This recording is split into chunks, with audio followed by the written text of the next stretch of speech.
Hello, viewers. Today we are going to do a poem from 12th class, and this is the fourth poem of Flamingo, and name is A Thing of Beauty by John Keats. चलिए पहले कर लेते हैं poet के बारे में। ये कविता John Keats के द्वारा लिखी गई है, जो कि लंदन में 1795 में पैदा हुए थे और रोम में 1821 में छोटी सी आयु में उनकी मृत्यु हो गई किसी बीमारी की वजह से। केवल 25 साल के थे तब वो एक रोमांटिक पोएट है और उनकी पोइट्री सेंशुअल इमेजरी से भरी हुई है। आज उनकी बहुत सारी कविता इंग्लिश लिटरेचर में हमें देखने को मिलती है। ये पोएम भी एक एग्जर्प्ट है एंडीमियन नाम की कविता में से। एक पोइटिक रोमांस है जो कि एक एपिक पोएम कंसिडर किया जाता है।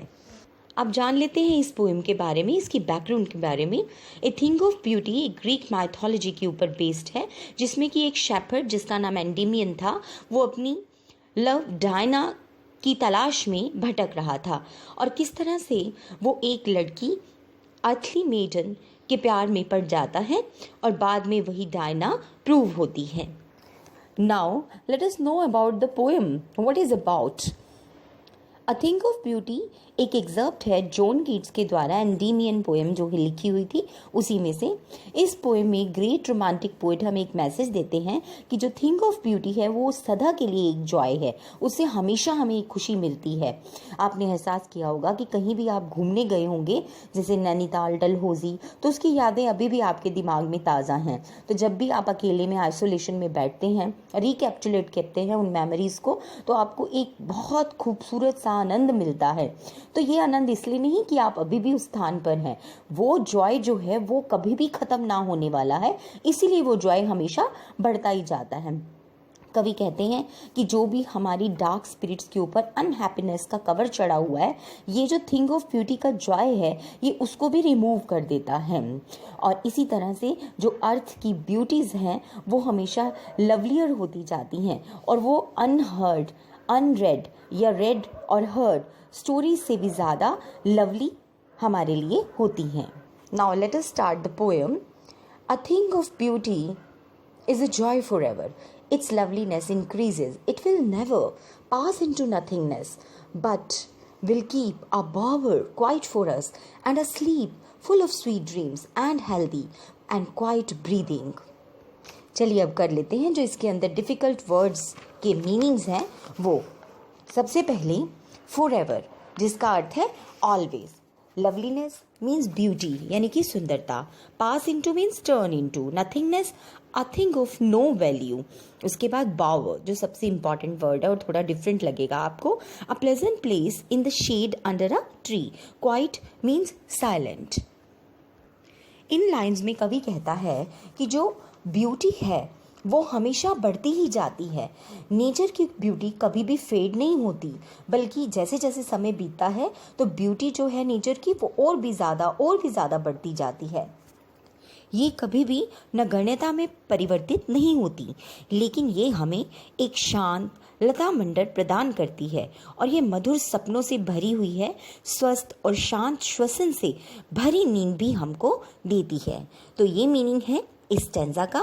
आइए चलते हैं अब इसमें यूज़ की गई लिटरेरी डिवाइसेस की तरफ। सबसे पहले इसमें राइम स्कीम जो यूज़ की गई है वो है AABBC, for ever, never, keep, sleep, breathing. इसमें दूसरी जो पोएटिक डिवाइस यूज़ की गई है वो है लिटरेशन।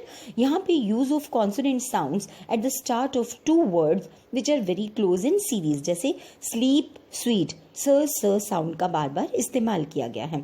तीसरी पोएटिक डिवाइस जहाँ मेटाफर इस्तेमाल की गई है, bower quiet means calmness of the bower is compare to the calming effect of a beautiful thing. तो ये थी 3 पोएटिक डिवाइसेस जो इस स्टैंजा में यूज़ किए गए हैं। आइए चलते हैं अब सेकंड स्टैंजा की तरफ।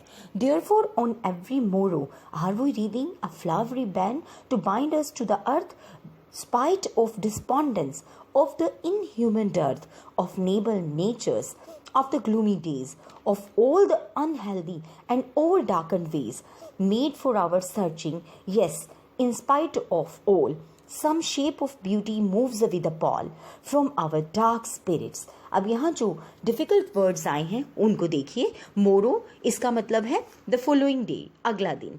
रीडिंग का अर्थ है यहाँ पे एनसर्कल या सराउंड. डिस्पॉन्डेंस का अर्थ है डिप्रेस्ड और ग्लूमी का अर्थ है सैड. रीडिंग का अर्थ है वीविंग इनटू ए रीड यानी कि गूंथना. बैंड का अर्थ है ए नैरो स्ट्रिप. बाइंड का अर्थ है अटैच. स्पाइट का अर्थ है मेलाइस मीन्स द्वेष की भावना. नोबल का मीन्स है यहाँ पे लॉफ्टी या ग्रेट, उच्च या नेक. नेचर्स यानी कि क्वालिटीज, स्वरूप, तत्व. सर्चिंग यानी कि looking for. Darken means evil. Unhealthy means not healthy. Spite of all यानी कि इन सब के बावजूद. Dark means sad. Spirit means inner soul. एक पॉल, पॉल शब्द आया है यहाँ पे, इसका मतलब है कवरिंग या आवरण. तो ये थे जो डिफ़िकल्ट वर्ड्स आए हैं उनके मीनिंग. अब मैं सिंपल सा इन लाइंस का मीनिंग बता देती हूँ हिंदी में, उसके बाद हम इसको और भी ज़्यादा एक्सप्लेन करेंगे. इसलिए हर अगले दिन हम अपने आप को पृथ्वी से बांधने के लिए फूलों की एक पट्टी सी गूंथ लेते हैं. निराशा भरा द्वेष, नेक गुणों की अमानवीय कमी या उदास दिनों के तमाम वे अस्वस्थ और अति अशुभ ढंग जो हमने अपने जीवन में अपने सुखों को अर्जित करने के लिए खोज लिए हैं. हाँ, इन सभी के बावजूद कोई सुंदरता का रूप हमारी उदास अंतरात्माओं से नीरसता का आवरण उतार कर फेंक देता है. यानी कि जो ये ब्यूटी ऑफ नेचर है, ये हमारे रोज़मर्रा की ज़िंदगी से जब हम थक जाते हैं और हमारी आत्माओं के ऊपर दुख का एक आवरण सा छा जाता है, तो ब्यूटी ऑफ नेचर का एहसास हमारे उस आवरण को दूर कर देती है. तो पोएट क्या कहना चाहते हैं? He want to say that every day it is the beauty which fills us with the spirit of living. It is the beauty which builds the desire in us to live, though there are sad moments and cruel people around us. So here the poet wants to say that without beauty, the earth will be full of cruel people, sad and gloomy moments. It is the beauty which is created by God, which helps us to remove the sadness from our heart. चलिए अब कर लेते हैं इस stanza के अंदर use किए गए poetic devices. Anaphora, use of same words in two consecutive lines, of noble nature, of all the unhealthy, of all the unhealthy. तो यहाँ पे क्या इस्तेमाल हुआ है? एनाफोरा. एलिट्रेशन भी स्टैंजा में इस्तेमाल हुआ है. कैसे? यूज ऑफ कॉन्सोनेंट साउंड, जैसे कि पहले भी मैं बता चुकी हूँ, at the start of two words which are close in series. यहाँ पे क्या है? B in band bind, N in noble nature, S in some shape. तो यहाँ एलिट्रेशन का इस्तेमाल हुआ है. Metaphor, reading a flowery band, the beautiful things of our life binds us to earth. तो यहाँ पे एक कंपैरिजन किया गया है जिसमें मेटाफर का इस्तेमाल किया गया है. Imagery, creating a sensory effect of beautiful things lined up in a string, a flowery band to bind us. तो हम देख सकते हैं कि a flowery band to bind us हमारे सामने एक इमेज से क्रिएट हो जाती है. तो यहाँ बहुत सुंदर इमेजरी का इस्तेमाल किया गया है. यहाँ इन्वर्जन का इस्तेमाल भी किया गया है. Normal order of words is reversed. यहाँ पे जो नॉर्मल ऑर्डर है वर्ड्स का वो रिवर्स किया गया है. Are we reading a flowery band, तो यहाँ पे इन्वर्जन का इस्तेमाल किया गया. ये तो था सेकेंड स्टैंजा. अब आते हैं हम थर्ड स्टैंजा पे. Let's start. Such the sun, the moon, trees old and young, sprouting a shady boon for simple sheep, and such are daffodils. With the green world they live in, and clear rills, that for themselves a cooling covert make, gainst the hot season the mid-forest break. आइए कर लेते हैं इसमें आने वाले difficult words और उनके meaning. सबसे पहले यहाँ वर्ड बून इस्तेमाल किया गया है जिसका मीनिंग है ब्लेसिंग. रिल्स, रिल्स का मतलब है a small clear stream. Brake, इसका अर्थ है a process to slow down. Green world, world of green plants and trees. Daffodils means daffodil के फूल, daffodil flowers. Sprouting means producing और डेवलपिंग, पैदा कर रहा. इन लाइंस में पोइट डिस्क्राइब करते हैं कि जितनी भी ब्यूटीफुल थिंग्स हैं धरती पर वो सभी सुख का साधन हैं. Sun, moon, trees, flowers means daffodils, rivers, ये सब प्राकृतिक चीज़ें इंसान को आनंद देती हैं।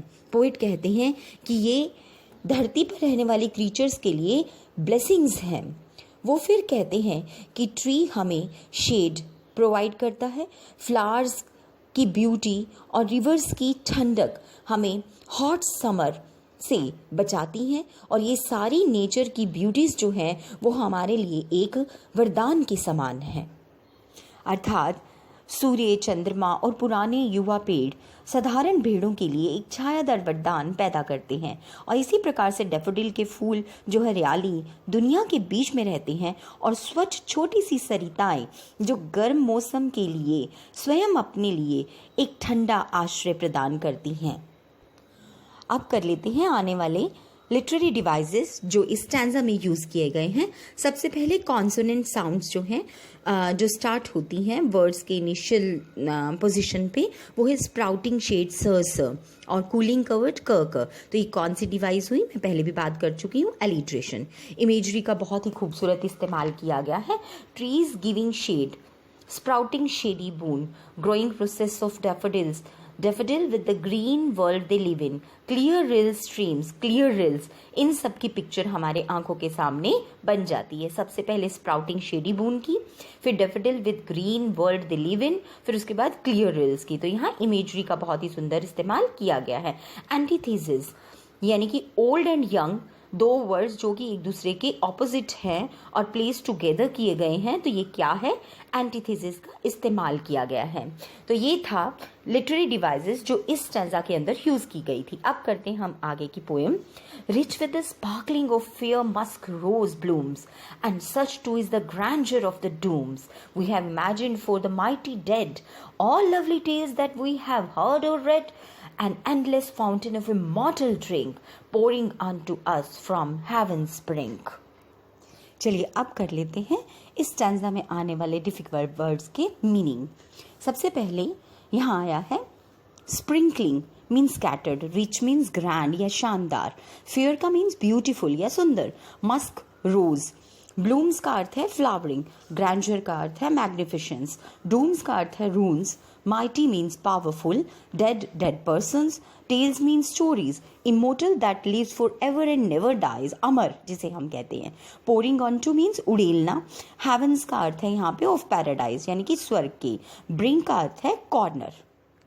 इसके बाद कवि हमें और भी बहुत खूबसूरत चीज़ों के बारे में बताते हैं जो कि इस धरती पे मौजूद है, जैसे कि ब्यूटीफुल मस्क रोजेस जिसकी फ्रेगनेंस बहुत ही खूबसूरत होती है। उसके बाद वो डिस्क्राइब करते हैं माइटी वॉरियर्स के बारे में जिन्होंने इंसान के भलाई के लिए, देश की भलाई के लिए अपनी जानें दे दी।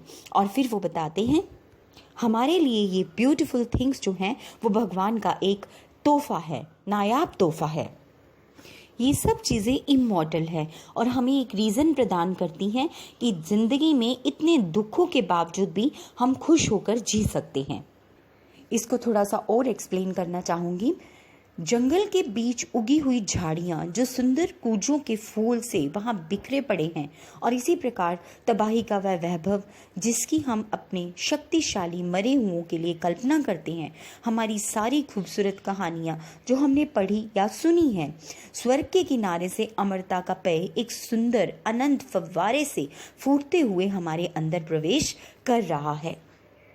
और ये इमोर्टल नेक्टर यानी कि अमृत, ये हेवनली ब्लिस नेचर की तरफ से है जो कि हमारे दिल के अंदर आता है और हमें इमेंस जॉय प्रदान करता है।